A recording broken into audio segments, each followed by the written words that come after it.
আল্লাহ তাআলা কিয়ামতের দিন সাইয়েদনা নূহ আলাইহিস সালামকে বলবেন, নূহ তুমি কি দাওয়াত পৌঁছিয়েছো তোমার উম্মতের কাছে? নূহ আলাইহিস সালাম বলবেন, হ্যাঁ আমি পৌঁছিয়েছি। এবার নূহের উম্মতকে আল্লাহ জিজ্ঞেস করবেন, হে নূহের উম্মতেরা, তোমাদের নবী নূহ কি দাওয়াত পৌঁছিয়েছে?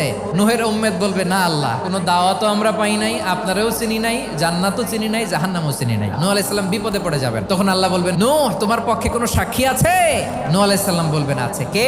উম্মতে মুহাম্মাদি। তখন আমরা বলবো, আল্লাহ, আল্লাহর নবী নূহ আলাইহিস সালাম তিনি আপনি যা যা বলেছেন ঠিক তা তার উম্মতের কাছে পৌঁছে দিয়েছে। এবার নূহের উম্মতের সাথে আমাদের ঝগড়া লাগবে। তারা বলবে, তোমরা আসছো আমাদের হাজার হাজার বছর পরে, তোমরা কি করে জানলা? তোমাদের সাক্ষী ধর্তব্য হবে না? আমরা তখন বলবো, আমাদের কোরআনে তোমাদের নবীর নামে আল্লাহ তাআলা একটা সূরা নাজিল করেছেন, সূরাতে নূহ। দিন রাত এক করে তোমাদের কাছে তিনি দাওয়াত পৌঁছেছেন, সব আমরা জানি। আমরা যখন বলবো এই কথা, নূহের উম্মত চুপসে যাবে। তখন আমরা সত্য বলেছি কিনা এটা আল্লাহ তাআলা জানতে চাইবে বিশ্বনবীর কাছে। তখন বিশ্বনবী আমাদের পক্ষে সাক্ষী দিবেন। আওয়াজ করে বলেন আল্লাহু আকবার।